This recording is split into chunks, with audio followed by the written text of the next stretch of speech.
the ice. So what better way to start the morning?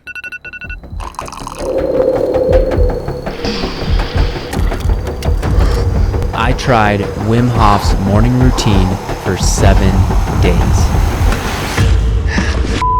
So before we get into my experience with this challenge, who the heck is Wim Hof and what is this method? From the Netherlands, please welcome Wim Hof. I have a cold plunge, if you would. It's 57 degrees, and I hop into that thing. That I was telling you, where I get up first thing in the morning, I get in the cold plunge. If you don't know already, Wim Hof is an incredible human being from the Netherlands. He's known for his ability to withstand cold temperatures and for his unique breathing techniques. He's been all over the internet, and I'm sure you've seen him somewhere. Wim has set 26 world records, pushing his body to the outer limits of what we thought was humanly possible. He's achieved incredible feats such as climbing Mount Everest in his shorts, and he's set the world record for the longest underwater swim below the ice. He was down there so long that his retinas froze. Wim has also been able to control what we thought was once autonomic systems in the body like adrenaline and our immune system response by simply practicing his breathing techniques and meditation. If you don't believe me, I'll link the study down below. Doctors actually injected him with a endotoxin, and he was able to not get sick simply by doing these breathing techniques. And the doctors thought, okay,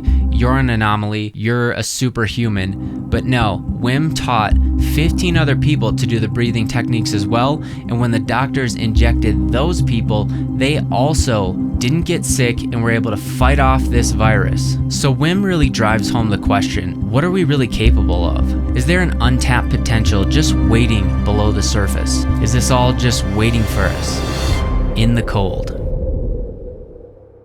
For this challenge, I'll be following not only his breathing techniques, but extreme cold water exposure every day. Each day, I will start with Wim Hof's breathing protocol, which is essentially 30 large breaths in, so fully in, fully out 30 times, and then followed by a breath hold for really as long as you can hold it. And then once you're completely done and ready to gasp for air, you take one big breath and hold it for 15 seconds, and that is one round. Then it's time to head for the river and do the plunge. Day one. We're gonna go jump in the river. I don't think it's gonna go well, but fortunately my wife Becky decided to do this crazy stuff with me. Yeah. Wish us luck. The night before this challenge, I started to prep my body by going into the cold shower to see if I could at least calm my breath in that state, and unfortunately I couldn't do it. It was about 45 degrees Fahrenheit or 7 degrees Celsius, and I was hyperventilating and really thought, did I make a mistake in choosing to do this challenge in January? I couldn't even keep my breath under control in the shower, so I was pretty worried when the temperatures were gonna be twice as low in the cold river. This is gonna be an extreme cold challenge, and I'm not gonna put a lot of pressure on myself, and I'm just going to do it. As humanity has evolved and developed technology that has made us more and more comfortable, we have lost our innate ability not only to survive, but to thrive in extreme environments.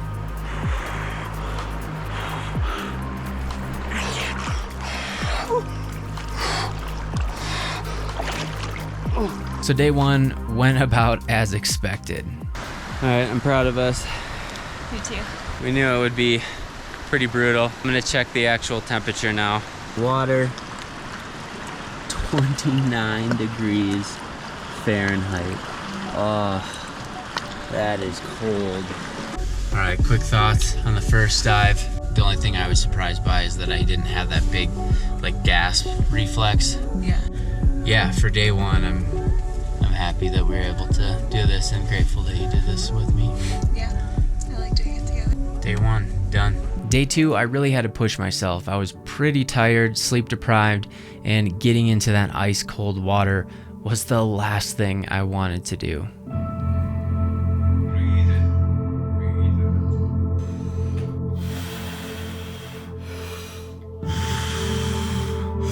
Our vascular system needs to be stimulated to achieve the desired muscular tone. It doesn't need training, only awakening.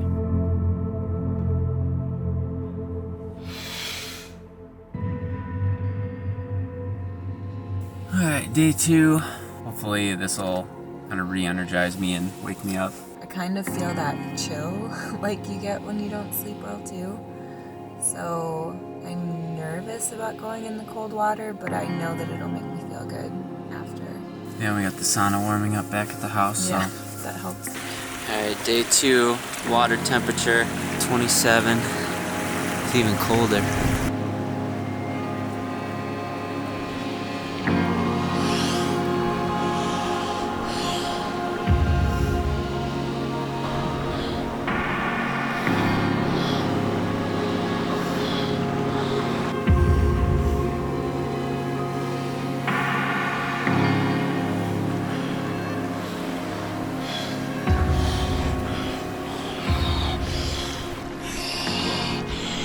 You're in there probably close to a minute, maybe. I'll have to see at least 50 seconds, I'm sure. I just told myself I'm not getting out of here until I can calm my breath. It's a lot more to do mentally than physically. I think anyone can get in this water physically. Mentally. But mentally it's a whole different game. Yeah. Well, especially at like this level of coldness, because it's pure pain. And like, yeah, it is physical, but dealing with that mentally is so challenging because you just want to freak out and get out. Or not do it. We could have easily stayed in bed. And I think it's so easy too to beat yourself up.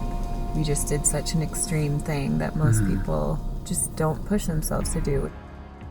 Day 3, I've woke up feeling very rested, and I was determined to calm my breath in the water. After reviewing the footage, I noticed that right before I got out of the water and kind of panicked, I started to hyperventilate quite a bit. So I thought maybe if I can hold my breath or at least slow my breath as I walk into the water, if I start to hyperventilate, maybe I would at least get to the normal level and then be able to bring it back down to a calm state.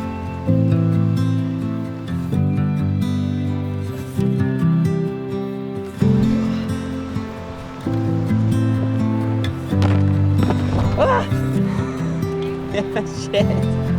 Oh.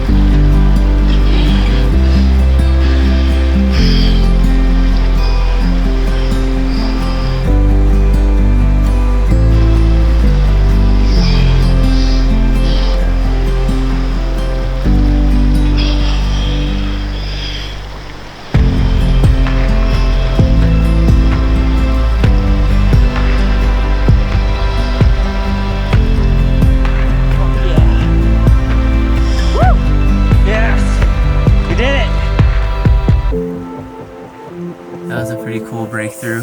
I'm pumped that I was able to get past that point of panic.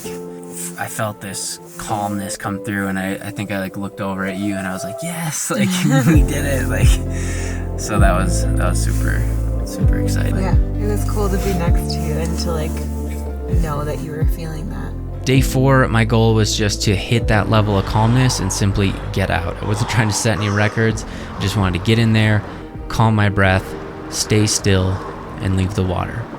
Day 5, this was a bit crazy. It had snowed the night before, the river had frozen over, and I tried to clear as much water as I could from shore, but all I had was a boot, so I put it on my fist and I started punching my way through the ice, clearing the way for me and Becky to plunge, and we sat in there, and it really felt like we were in this cocoon of ice.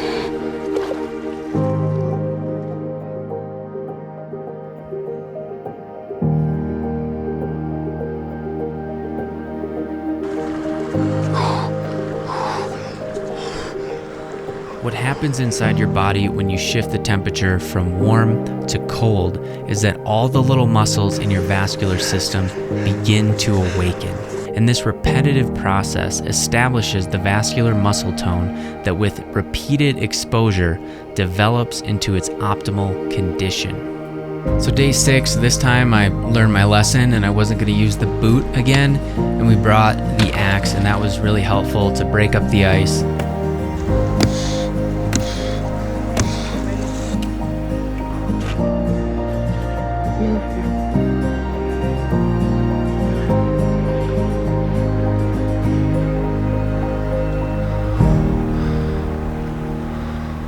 At this point in the challenge, I think the biggest benefit that I've noticed so far is the mental side of it.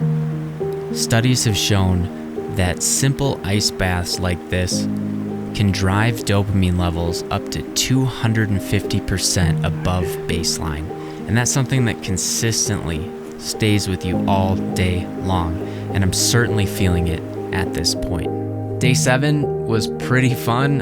One of my friends from jiu-jitsu, Brandon, decided to take the plunge with us, which was super awesome. Starting this challenge, I thought I was going to be just by myself, and then my wife joined, and then my buddy Brandon joined. So it was kind of a cool communal experience for us to all go in the water. Physical pain. No, it's all right, dude. Keep going.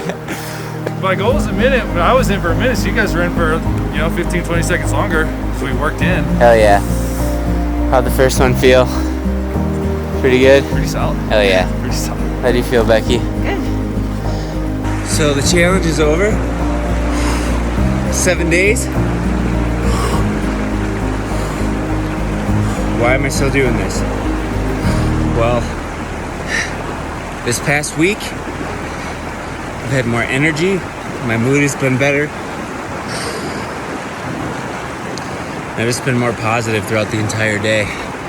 And I've really been trying to think in my head, why wouldn't I keep doing this if I feel this good? And there's so many benefits, like for the body, inflammation.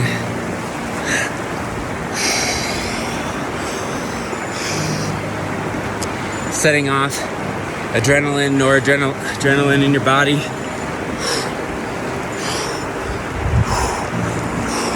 But the mental aspect of it, just being able to get in here and do it, it's nothing like it. Woo! It's ice in the water. It's cold. We did it. Another day. So overall, I would highly recommend doing the Wim Hof challenge to someone. Obviously, consult your doctor, make sure that you're healthy enough to do something like this. But overall, it was a powerful experience for me, and it's something that I'm going to continue to practice every single week. If you got any value from this video, comment down below. I would love to hear, have you tried the Wim Hof method? Have you done cold water exposure? Has it benefited you in any way, or are you simply just curious about it and have questions about my experience? I'm happy to answer those down below. Please give the video a like and subscribe if you made it this far. It really helps me grow this personal channel that I've started. I've got another channel, Two Guys Build a Biz, with my business partner David Schlace, where we built a social media marketing agency and help others do the same and live kind of a more holistic lifestyle, kind of what I'm really aspiring to do here with this channel. So if you want to check that out, I'll leave links in the description. But until next time, I'll see you in the next video.